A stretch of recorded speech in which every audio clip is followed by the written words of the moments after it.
So if you've seen the Cyanide and Friends Hard Reboot, or the CFS series, and you may be asking yourself, how is this made? How does Cyanide make this?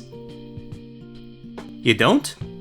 Well, I'm going to tell you anyway. I'm going to show you the process I go through in making a CFS episode. Keep in mind that this isn't a tutorial. There's a bunch of tutorials for each of the programs that I use to make my videos. With that out of the way, let's begin.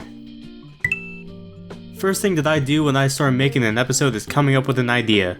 Which is a given because everyone does this, whether you're on YouTube or not. Sometimes the idea comes from the top of my head, sometimes it comes while under the influence of pot cookies, controlled environment of course, or it comes from inspiration from other media, which as you may already know, the style of Cyanide and Friends is inspired by Aqua Teen Hunger Force. These ideas typically come from one of three ways. One is a fully planned out idea, where I have the idea for the full plot of the episode but just need to put it into words. A general idea where it's just a general plot and the characters and we figure it out during script writing. And an idea surrounding a joke, where the joke comes first and the rest of the episode is written around it. An example of each of these would be Megumin's explosion problem for the fully planned out idea where, Megumin does her explosion, the city and country think it's World War III, but then finds out it was her.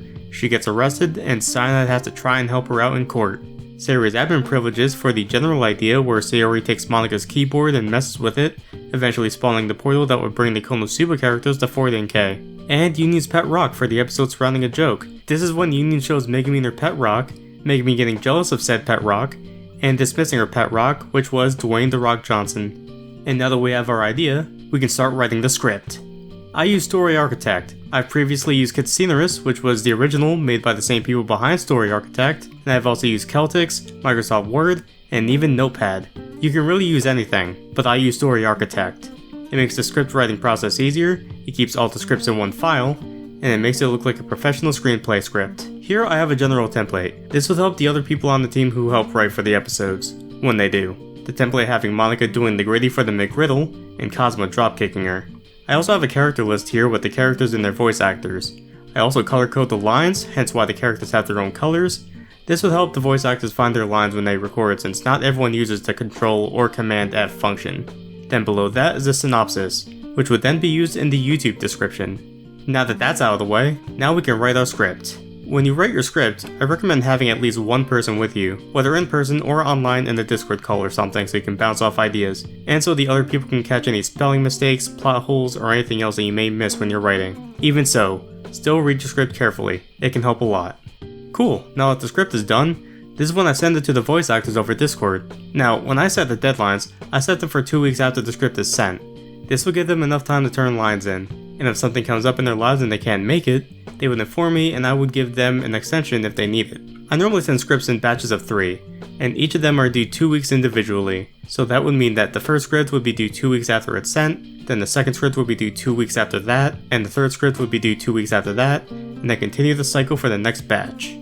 So while we wait for the voice actors, this is when I would do anything else that I would need before I start animating, like going on Gary's mod, finding a map and building a set if needed, and taking pictures, or I make an animated rig in Moho. Now I'll be honest, I've been thinking about dropping Gary's mod and making the backgrounds in Moho, or even using 3D software like Blender or Unreal Engine 5. I don't know, what do you guys think? Now that I have the voices, this is when I would do some quick audio editing. I would do noise removal and add effects if needed, then I would save it as a wave and at a bitrate of 44,100 Hz. Or 44100 Hz as I'll say. I saved them in WAV because I would then put the file into CN Levelator, which would adjust the audio levels automatically, and I saved them at 44100 Hz because it sounds clear in Moho, whereas 48,000 Hz or other would sound like the audio would lose quality when put into Moho. What? That's fucking hacks. What? That's fucking hacks. So once that's set up, I would open the audio files in Audacity again, and after picking a take, save each line individually. You'll see why in a minute. Once that's done, I can now start setting up the scenes in Moho. As I've said a few times here, I use Moho Pro 14 to animate my videos. It's mainly used for 2D bone animation, but it can also do frame by frame and some 3D effects. In Cyanide and Friends, it's only scratching the surface of what this program can do. Anyway, I would import the screenshot needed for the scene, and then I would make a group titled Audio, and this would be where I would make my audio mixdown for the scene, or scene mixdown. I used to make the audio mixdowns on DaVinci Resolve, which is my video editor, but doing it in Moho makes it easier since I can still play the scene even when there's nothing else on the timeline, because it only stops at the frame you set it to. This helps me be a lot more accurate with the comedic timing of lines, whereas when doing it in Resolve, I had to guess. Not to mention that I would save the mixdown in one file, and it would make it difficult to lip sync when characters either talk over each other, or one of the characters uses Moho's AI to lip sync. Previously it was Sammy who used this method in the OG Cyanide of Friends, but now it's Cyanide, R3S6, and any PNG characters. Once the audio was in, this is when I would import the characters, do any lip syncing, do any masking, and then animate. Once the animation is done, I would then set up the camera shots, and this could be tedious because I'd have to go back and copy and paste any camera frames. I sure wish someone could make a script for Moho to make camera shots easier. And once everything's done, I render the scene. When I made the original series, I would render the animation in a PNG sequence, but that was because I made the mixdown in Resolve. Nowadays, I render it in MP4 or MOV if it needs to be transparent. The rendering would often depend on what's in the file, as most of the time it would take about an hour or two or less, but there were two instances when a scene took 12 to 13 hours to render. Those would be the second half of Hurricane Hangout and the Forbidden Forest scene in Wiz's Dangerous Errand. I think it had to do with not only the length of the scenes, but the amount of video files used, with Hurricane Hangout using a looped video for the rain hitting the window, and the amount of Freddy Freakers in that scene in Wiz's Dangerous Errand. One thing I started doing with this series is having each scene and shot in separate files. For example, instead of just scene 1, it would be scene 1A, B, C, and etc. And I find this useful because I can only add in the necessary audio files, backgrounds, and characters, and it prevents Moho from lagging from the abundance of assets in one file. So I render them individually and put them together in Resolve. Speaking of which, now that everything is rendered, now we can edit.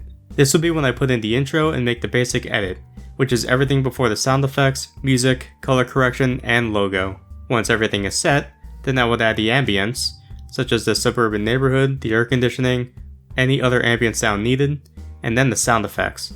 Then the music if any of that is needed. Then of course, the adjustment layer that has the added saturation, and then the logo. Once the edit is done and I show it to some people to make sure everything is good, I render it and then upload it. Channel members get to see it first, so if you're interested in that, join the channel. The lowest tier pretty much gives you everything. Cool, huh? And that's about it. That's the entire process of making a CFS episode. I hope you enjoyed the video, I hope you learned something from this, and with that, I will see you all next time. Take care everybody.